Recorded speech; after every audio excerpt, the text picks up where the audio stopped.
is I carve my eye. Now, on the bottom piece of my carving, which if you look at this one, which you can still see the bottom, you will see burn marks. What those burn marks are from is testing the burner to see if it's hot enough to make the lines I want. Now on my eye, I'm going to take my burning tip and I'm going to go up under and let the tip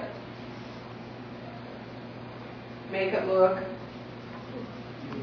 like the eyeball is up under the eyelid where you can't get with the carver. The other thing is... You can't move it on. I'm sorry. Okay. I'll talk Anyway, up to you.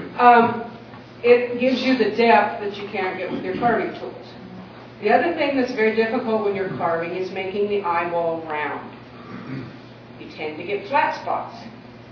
So, I use this tip. Some other people use other tips. I like this one.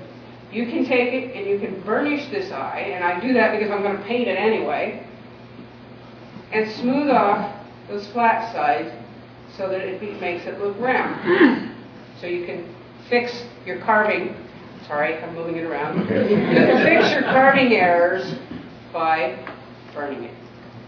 Now, the nose. It's a very poor nose, but again, you can smooth it out using the burner. Another thing that's very difficult to do when you're carving is to get the nostrils without having all these fuzzies down in there, because it's hard to get your tool down in there. Well, let's just take care of the fuzzies. Burn them out. Yes. I'm used to teaching school where I have a blackboard. So, that's what I did on all of those noses. Now, for something that you guys might be a little more interested in, once again I went to my husband and got partially finished old blank, which has a knot in it, and he wasn't real happy with it. And I probably can't see this very well, but with pencil I drew a leaf, and using graphite paper and a picture I put a mouse on there. And now I'm going to again test, because this is a different kind of wood, to see if I'm getting the kind of mark I need with the burner. Now if I'm going to go with the leaf, then I just want to outline it.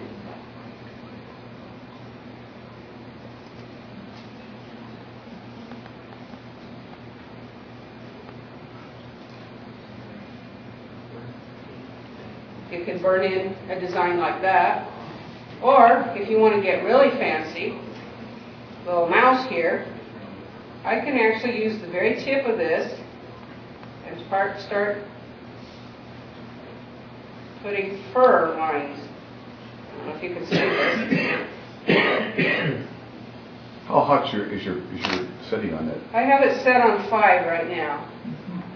If you get it hotter, then you're going to start burning your wood more than you want. And if you don't have it hot enough, then of course it won't get any burn.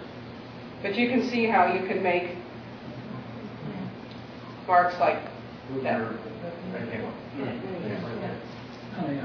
So you can actually use the burner to simulate fur or whatever you want for that.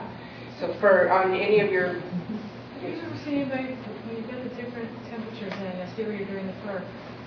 I do fur. Yeah. I draw. If I want the fur to be light on the top where the light is hitting it, and I want there's a roll going on in the animal fur, and I want the backside to be darker, then are you achieving that with your different You could do, like for instance here, and where the front, like basically what you do is you hold the pen down longer and let it burn darker. And then as you get further away where it's not shaded, you do more quickly. So that shows that the shading is basically on how long you hold the pen down.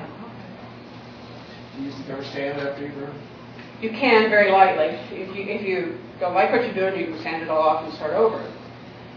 Okay, now one other thing I wanted to cover about burning goes with the finishing part. If you put an oil-based finish or oil paints, do not try to burn over the top of it. It will melt. So if you put your finish of wipe-on poly on your bowl and you want to burn your name in the bottom, you'll have a mess. If you're going to burn your name, do it before you put the finish on. Or if you're using an acrylic paint, this is an example of where I painted it first and then I did the burning afterwards because I wanted some of the striping to show. This is all done with the burner after it was painted, but it's painted with acrylic paints. So that's important on when you're doing the finish work. Nobody told me before I did this buffalo that basswood can't be stained because you get uneven stains. So, being the nice novice I was, I decided to use two different stains. I put a light stain where I didn't want the darker part, and then I left the darker part in plain. So I used, I think it was a maple stain on the chest of the buffalo, and then I put a walnut stain on here, and the horns and the nose are burned, and everybody's like, you can't stain basswood, it doesn't give you an even stain, because just the type of wood it blotches, and you can see by the back that it does blotch, because that was just walnut stain on the back. But I got away with it because buffaloes are kind of blotchy anyway. Now, with these two pieces, the otter and the wolf, I carved them, I burned them, and then I painted them with acrylic paints. And then because you don't want the animals to be real shiny, I used Krylon spray matte finish. 2 coats. That's the only finish that's on the brush to get down into the nooks and crannies. And then I went over it with a cloth to pick up the excess. So this does have a wipe-on poly. As you can tell by its fact that it's shinier than these. And like I said, this guy just has wax. He doesn't even have a finish on it, it's just wax. So, any other questions? How can you use a round mallet instead of a flat mallet? You can use a flat mallet, but this is the one I have. So, I've seen people using both. I've seen people using rubber mallets.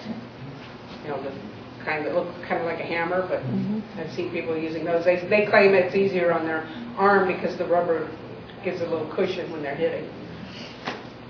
Yes? Lois, what gives you the inspiration for the different carvings?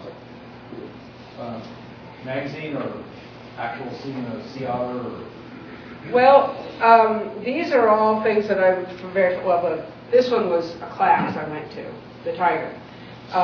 These are things I'm very familiar with because I grew up on a farm in Nebraska, and so before you carve an animal, if you don't know how the bone structure and the musculature is, you're in trouble. Because you don't know, particularly, for instance, here, because of seeing the curves, the layers of where he's turned, how the folds of the skin, if you don't understand the skeletal structure and how the muscles are, you're not going to get that to come out right. So that's one of the things that I recommend is that if you're going to carve an animal, go online or to the library and get something that shows you what the skeletal structure is and the musculature so that you know how it's going to turn out.